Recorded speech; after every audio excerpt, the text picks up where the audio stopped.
Okay guys, ito na. Medyo hindi pa tayo nakarecover sa flooding and travel and all.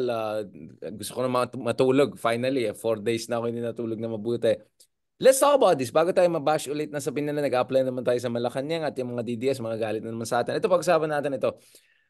So we discussed Manila, Isko, potentially splitting the existing coalition and providing the room for others to come in. Although he has Atienza with him. Away ng Taguig at Makati, may proxy wars na, pati Las Piñas, may proxy wars. I mean, what the heck? Talagang Pilipinas talaga.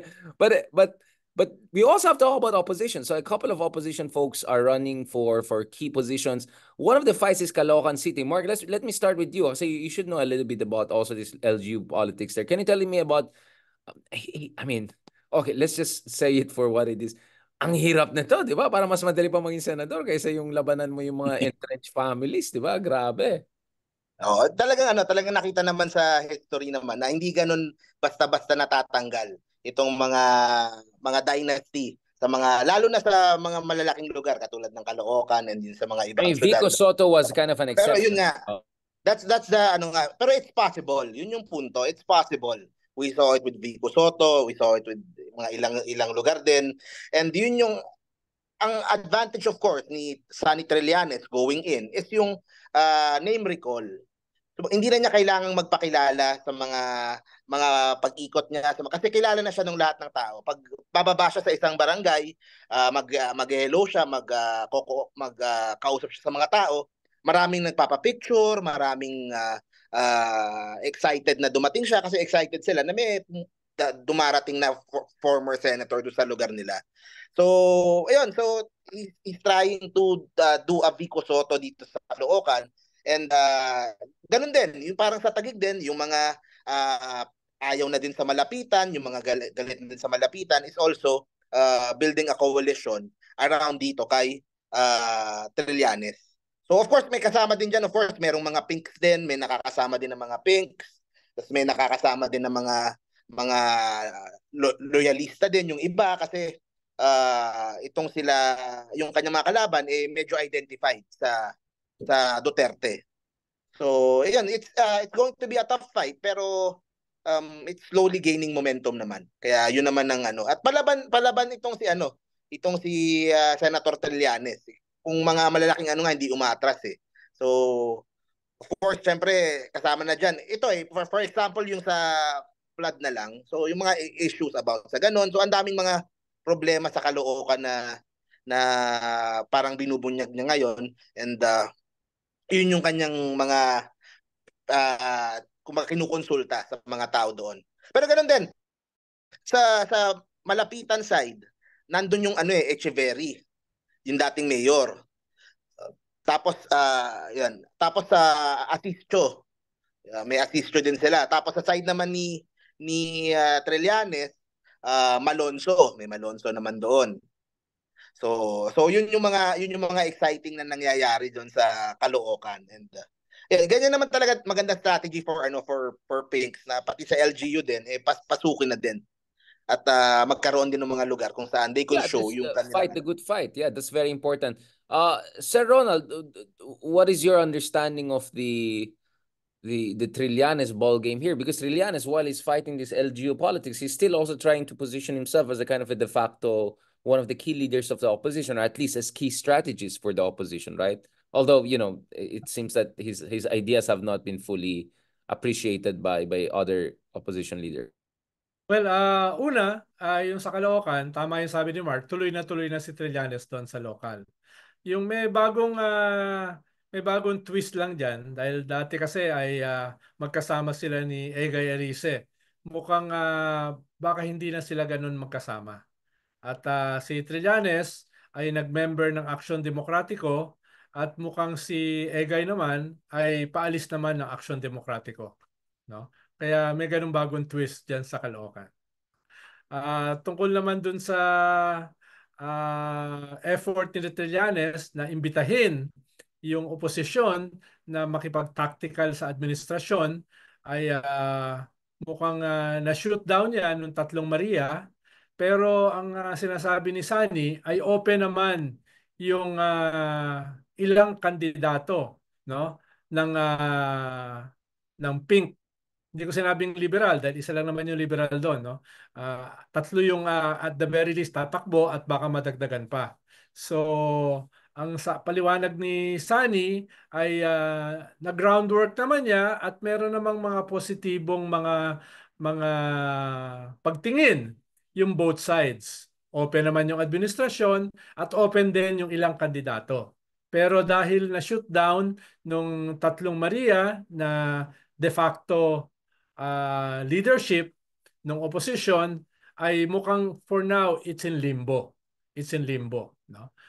Unless dahil meron pa namang 3 months bago yung filing of candidacy at pero tingin ko 1 month na lang bago i-finalize ng administration yung kanilang slate. So meron pang maliit na window, at the very least 1 month para kung sakali kung babawiin ng administrasyon ng Pinklawan yung kanilang desisyon na wag makipag-tactical. Ang sabi kasi ni Sani, pwede naman kasing i-adapt.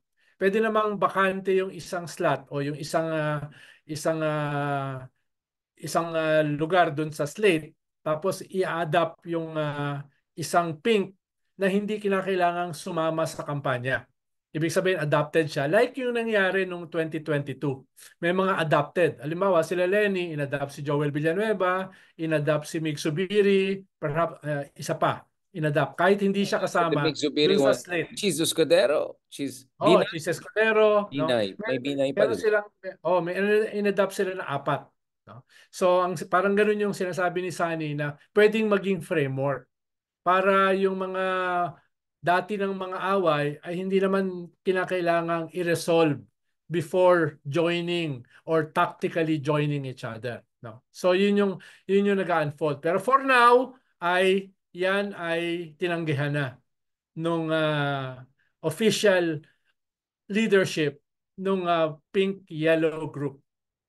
Pag-usapan natin ng QC because this is the biggest city, of course, and hindi lang dahil galing tayo dyan.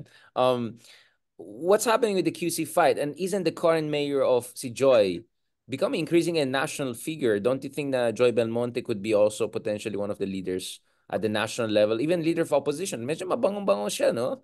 And she has shown enough pragmatism and dexterity throughout the Duterte years. She not only survived, she almost thrived, no? I Is doubt kung sasama yeah. siya sa opposition, no? I doubt kung sasama. Malapit siya sa administration. For a while, malapit din siya kay Sara, no? At sa ngayon, malapit siya sa administrasyon. At Pero baka mabango rin siya sa LGBT community, oh, mabango rin siya sa liberal media, 'di ba? Parang medyo magaling pero siya. She's kind of pero a for Venn now hindi siya diagrammer. lumalabas sa survey for the Senate, no? Dahil mukhang kahit siya hindi naman niya kino-consider. May nagtutulak para sa isang tulpo na tumakbo sa Quezon City, pero hindi interesado yung tulpo. Lalo na yung tulpo na yon ay nasa top sa Senate race. No? So hindi yung mangyayari. Bagamat Kasi merong hindi ito si Ben Tulfo. may nagsasuggest na isa sa tulpo ay tumakbo sa Quezon City, mukhang walang interesado sa mga tulpo. Kaya Sa, okay. yung Sa tulpo ngayong ay Senate. ngayong 2025 parang walang mabigat na na makakalaban si Mayora Joy for mayor eh. Sa vice mayor baka baka may mga hindi ko pa, may mga narinig rin pero 2028 doon talaga magkaka free for all. Doon na maglalabasan talaga lahat. Barda Goods. Lahat ng mga of course nandiyan yung si dating mayor Bistek.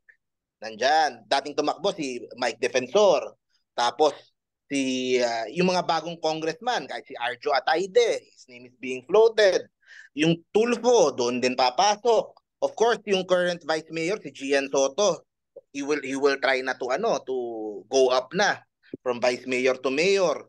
So, tas ang dami pang mga ibang pangalan. So, sa 2028 talaga magiging free for all. Ang tanong dyan siguro kay Joy is kung aalis ba siya sa aalis ba siya sa Quezon City sa 2028? Or will she just go for a Congress position?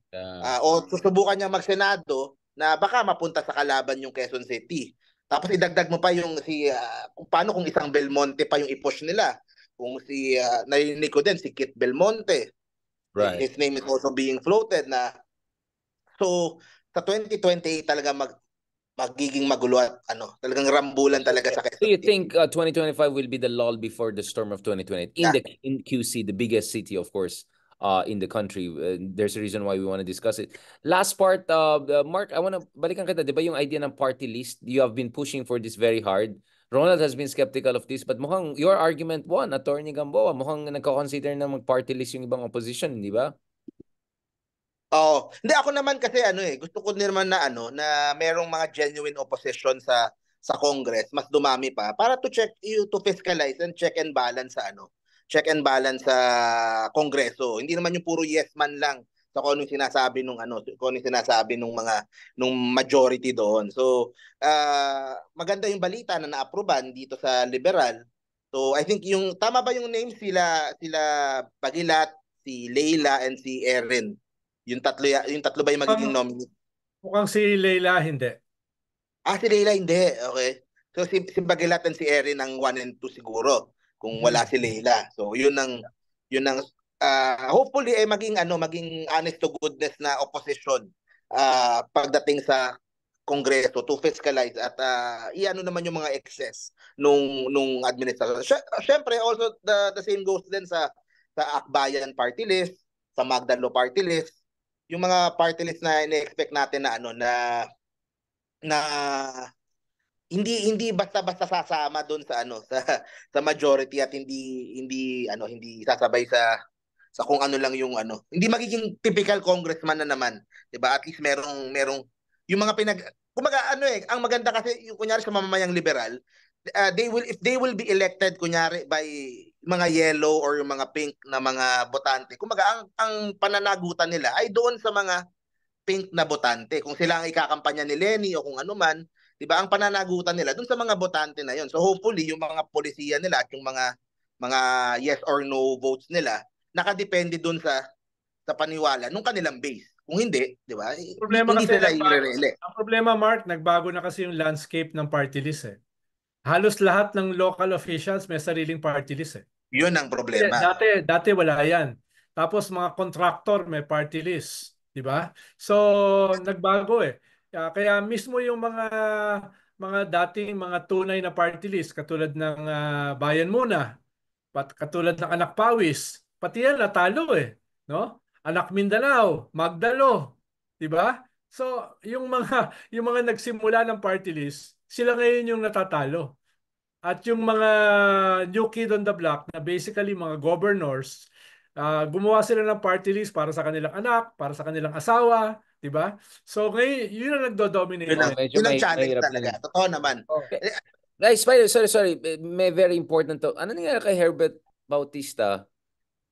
Happy na siya kay Ruf. Hindi na siya tatakbo sa Pahiran for senator, di ba? Noong 2022. Para sila, nag-add bigla si Rufa Gutierrez nung isang araw sa Twitter, like, what's going on? And then biglang wait, bakit si Herbert Bautista? What's going on there? Ano ba talaga? Hiran for Senate noong 2022, hindi siya pinalad. I was expecting na baka ma-appoint siya or pero wala namang lumabas. So, yung name niya, still eyeing na matinig. Comeback sa QC eh. So, yun pa rin ang tinitignan eh. Love life muna. Parang si Ronald, love life muna. Tapos 2028, let's go for God. Sir Ronald, last point. To be fair, I mean, Mark was saying we need fiscalizers, pero andyan naman yung Makabayan block sa Congress. And bobo daw sila na complete slate of their own so that magkakaroon ng one, not two, 3 opposition sa darating na election. Genuine opposition, Makabayan opposition, which genuine also in its own way, in fairness to them. Progressive opposition, let's call them. And third, naging opposition dahil hindi binigyan ng position or nawala ng position. Ang gulo nito. I mean, what is Makabayan up to here? Disruptive politics? Well, yung Makabayan, baka magsama sila with the laban ng masa nila Yodi at saka nila Lyuk. Alam ko nag-uusap sila. Pero kahit wala pang final. So, basta ang kanila ay a plague. Pero kahit ang Makabayan kasi humina eh. Diba? Ito yung first time na nawala yung Anak Pawis, nawala yung Bayan Muna. Diba? Yun yung usual na ang natira ay yung Gabriela, yung Kabataan, at saka yung Alliance of Concerned Teachers. no? Pero yung Paano pala kalahati, maapektuhan yung ano yung conviction kay France, no? Yun pa. Yung sa oo. kidnapping, allegations sa Pero Oh, Davao. yung mahaba sa pa yan. kidnapping. Medyo mahaba pa yan dahil sangkatutak na motion for reconsideration pa yan. Okay. So Tapos, lagpas pa yan ng eleksyon. tapos aakyat pa yan sa Court of Didribble na Appeal. yan. Tapos pwede pa yung umakyat sa Supreme Court. So medyo matagal pa yan. No? Okay. May ganyang kaso rin dati si Risa eh. Dahil yung witness doon kay Kian De Los Santos, kinukup nila eh. Dahil kinukuha ng mga pulis. So kinasuhan siya ng DOJ ng kidnapping, no? Si Aguirre. At saka nakuha nila yung ilang mga magulang para suportahan yung kaso. Pero wala naman nangyari. Parang ganun din yung dito kila Kwan, kila Franz Castro at saka kay Satoru Campo. Harassment ng harassment. Mga anak ito ng mga lumad eh, ng mga indigenous Filipinos, no? Na ang problema, yung mga magulang ay sumama doon sa kaso against kila Satur. Dahil ito ay mga minors, no? Ay nag-prosper yung kaso. Pero mahaba pa yan. Alright, mahaba pa yan. Kaya mahabang usapan yan. Balikan natin in the near future. Thank you so much again for this latest episode post-Bagyo. No? So, sobrang mahal na mahal natin itong politika natin. Matagal natin pinag-usapan almost every week. Thank you so much again, guys, for this fantastic discussion and looking Salamat forward din. to catching Welcome up. back, Picar. And No? please stay safe and dry. Salamat po. God bless.